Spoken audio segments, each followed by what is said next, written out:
سورہ فاتحہ کے بارے میں حضرت علی کرم اللہ وجہ رضی اللہ تعالیٰ عنہ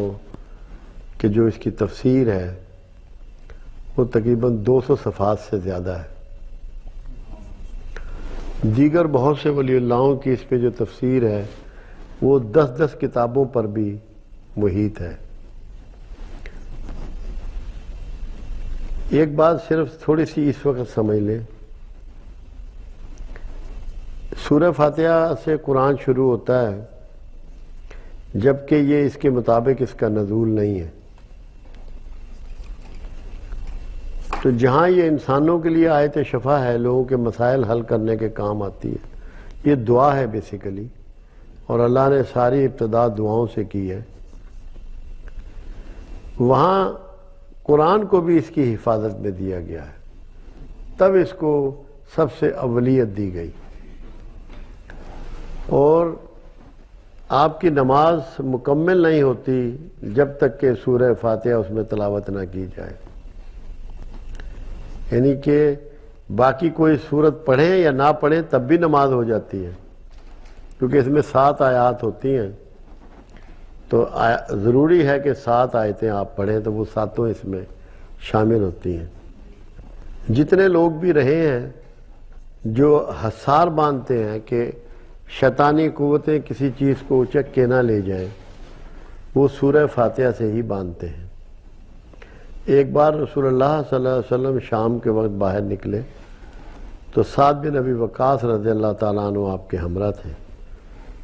چھڑی مبارک تھی آپ کے ہاتھ میں، تو دور سے چیلوں کے غول اترتے ہوئے نظر آئے۔ آپ نے ایسے دائرہ کھینچ دیا اور کہا کہ سعد تم اس دائرے کے اندر ہی کھڑے رہنا، ہرگز باہر نہ نکلنا۔ آپ چلے گئے، آنکھوں سے اوجھل ہو گئے، کافی دیر کے بعد لوٹے تو پھر سعد رضی اللہ تعالیٰ عنہ کو آپ نے باہر نکالا، تو آپ نے فرمایا یہ جنات تھے جو دین سیکھنے کے لیے میرے پاس آئے تھے، مجھے ڈر تھا کہ کوئی شرارتی جین تمہیں اچک نہ لے جائے، اس لیے میں نے تمہارے گرد حصار باندھ دیا تھا۔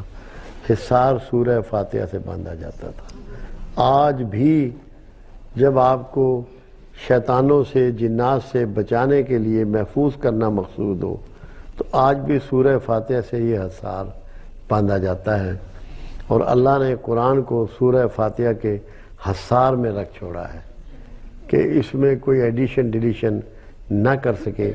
اس کو تبدیل نہ کر سکے۔ آیت شفا بھی اس کو کہا جاتا ہے۔ اگر آپ اس کو پڑھتے رہیں اور اپنے اوپر دم کرتے رہیں، جو مسنون طریقہ ہے وہ تو یہ ہے کم از کم 40 سے 41 بار روز اس کو پڑھیں،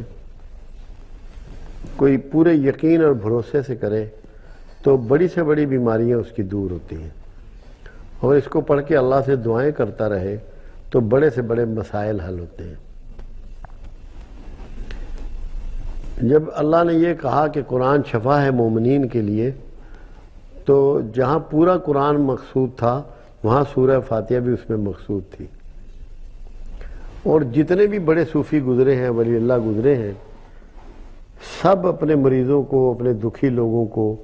سورہ فاتحہ پڑھنے کا حکم بھی دیتے رہے اور ان کی رہنمائی بھی کرتے رہے، اور اس کو پڑھ کے ان پر دم بھی کرتے رہے۔